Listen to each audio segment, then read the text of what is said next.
90% of bettors will never be profitable. Now, this is not because the games are rigged. This is not because Vegas cheats, but because they're gambling emotionally and calling it strategy. If you've ever doubled your bet after a loss, parlayed 6 games for a big payout, or chased losses because you felt like you were due for a win, then this video will save you thousands. Now, in this video, I'm going to break down exactly why most bettors stay broke. And I'm gonna let y'all know how to make sure that you're not one of them. YouTube, what's good, man? It's your boy Dez. I'm Dez TV, the best TV, and we back with a banger. I said we back with a banger.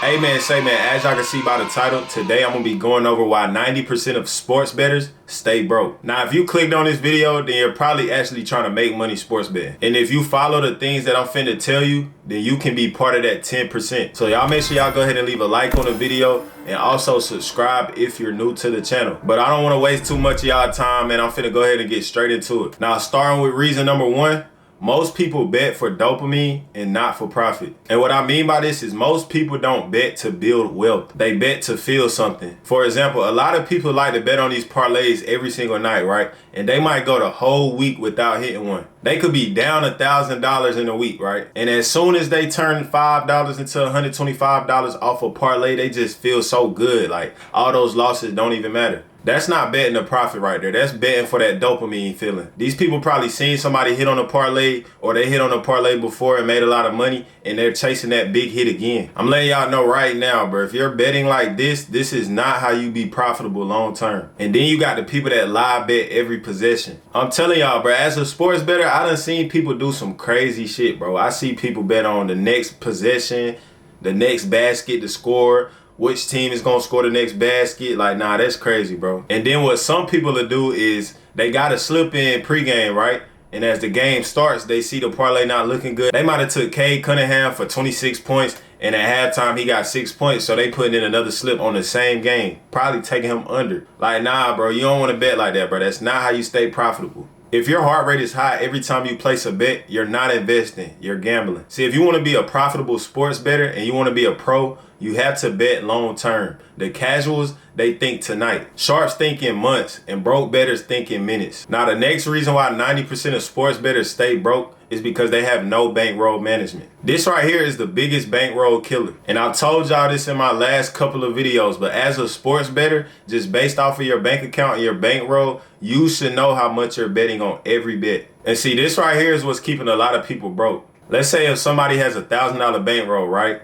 They bet $300 on one game, they lose. Now they're emotional, and on the next play, they're putting $600 on the play, just so they can get back the money that they lost and still profit. See, the professionals don't do this. The professionals risk 1 to 5% of their bankroll per play. Broke bettors risk 20 to 50% because they feel good about it, or they feel like this is a lock. Like, come on, bro. Y'all gotta understand that we are gambling at the end of the day, bro. Anything can happen. You could take Lakers minus 3.5, and Luka go out there and get hurt. And LeBron have a bad game, Austin Reeves have a bad game, and now you sweating the whole game. Which at the end of the day, we can't do nothing about that, right? But you gotta understand that we're gambling. So this is why you risk 1 to 5% of your bank account just in case some fluke shit happens. You know, just because you're confident about something, that shouldn't change your unit size. Even people with a 60% or a 65% hit rate go on losing streaks. And if you bet too big, you're not gonna be able to survive the losing streak. As soon as you take about 4 or 5 losses, your bank account probably fried. So you want to make sure that you're using proper bankroll management. Now, the next reason that a lot of people stay broke when sports betting is because they chase losses. Chasing is the fastest way to go broke. And I understand what be going through y'all heads as y'all are chasing losses. You know, some people be like, man, I just need one hit to stop. After this hit, I'm going to go back to the correct unit size and then proceed to put 1,000 on the play. Or some of y'all just be increasing y'all unit size after a loss. Or sometimes you got like 2 bets in on an early game and then you see that you're cooked. So now you want to double back and bet later on the later games. See, the reason why y'all are staying broke is not because Vegas is cooking you, bro. It's because your discipline is cooking you. If you can't take an L without changing your system, then you don't have a system. Now, all y'all watching this video, man, if you've seen any of my past videos, man, y'all know I keep it real with y'all. So I'm going to go ahead and let y'all know now. In this sports betting shit, it's nobody that's 100%. It's not one sports bettor out there. I don't care if it's your biggest sports handicapper or whatever the case may be.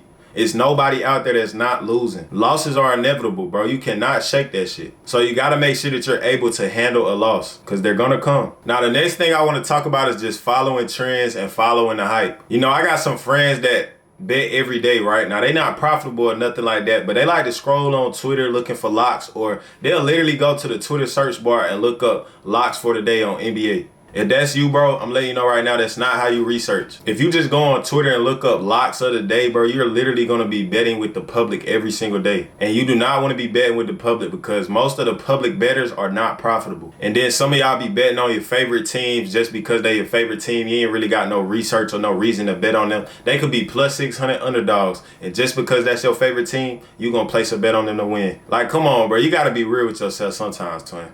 And then sometimes it be certain trends that y'all be following that, like, you just can't use to place your bet, or you can't use for confirmation on your next bet. For example, just because a team is 8-0 after a road loss, they next game at home, does not mean that that next game they're going to win. See, it's a difference between information and confirmation. See, information is just letting you know what's happening. That's just basically giving you like the trends, what's been going on lately. Confirmation is like giving you a reason to actually place the bet. You know, it actually makes sense type shit. If your research is just looking for a reason to justify placing a bet that you already want to place, you're not handicapping, you're hoping. Now, the next reason that 90% of sports bettors will stay broke is because they're looking to make fast money. I'm gonna be real with y'all, bro. Sports betting is slow money. Now, you can make a lot of money every night, or you can get to the point where you're making like 10 bands a month from sports betting, but it takes time to get to that point. It takes a lot of discipline. It takes a lot of consistency. Realistically, you should be expecting a 3 to 8% return on investment rate long term. But you have to treat sports betting like a business. If you're trying to turn $500 into $10,000 in a week, you're not betting, you're dreaming. And I know how it be, bro. Y'all see people on Instagram flexing they slips, whether they're straight betting or parlaying. You see them put like $2,000 on a straight bet and it hit, and now they get back like $1,500. And they probably bet $2,000 every single night, right? But you don't know their bankroll. That person could have $100,000 in their bank account and they're betting $2,000, and then you got $10,000 in your bank account and you like, fuck it, I'm trying to flip this real quick. I'm trying to do what he doing. So you put $2,000 on the play and get cooked. Now you left with $8,000, and you probably gonna crash on the next play, because if you already not using proper bankroll management, that means you're not disciplined. So you probably one of those people who can't handle a loss, and then you crash after the next loss, and now 2 months done passed by and you got $1,000 to your name and you just wondering how. Bro, it's because you're not disciplined, bro. And then with this sports betting shit, bro, y'all can't be looking at other people, seeing their success, and then you start feeling bad about yourself. You start just thinking to yourself like, damn, bro, I want to hit like that. Like, why I can't make money like that? 9 times out of 10, bro, that person has been sports betting longer than you, and they're actually disciplined and consistent. So in this sports betting shit, bro, don't be comparing yourself to other people, bro. That's even in life. That's life advice right there, bro. You can't be looking at the next man, what they doing, and comparing your life to their life. Y'all are 2 different people, and everybody got different paths. That boy G Herbo said, man, if you're not where you want to be, either your time just ain't came yet, or you ain't working hard enough. So lock in, bro. Get on your grind, bro. I'm telling you, bro, this is not a get-rich-quick scheme. It's going to take time to really be a big dog in this sports betting shit and really come up that pay. Now, the difference between the 90% to the 10% is not intelligence. It's not because, oh, they just got some secret sauce. Nah, that's not it. The difference is discipline. It's bankroll control, emotional control, and long-term thinking. So if you actually want to become profitable and start thinking like an investor and not a fan, comment discipline right now in the comment section if you're done betting emotionally. And if you're serious about learning how I structure my bankroll and my plays, subscribe. And also, I'm going to be putting a link to my sports betting group chat in the Telegram. So if you want to know every play that I'm betting on, all you got to do is join the chat. My VIP max plays, which are my most confident plays, go for $35 to $50. And then I have weekly and monthly subscriptions. But I also give out a free play every day for the ones that can't afford the max play. So if you're serious about changing your life for the better, then click that link in the description. But that's all I got for y'all today, man. It's your boy Dez. I'm Dez TV, the best TV. And we out. I had to get it. Feeling wanna watch and had to change up my decision. I don't want no problems, but I go crazy over binges. If I started, I'ma finish. No, I got complete the mission. No, I hot my diamond school. Say you love me, I love you too.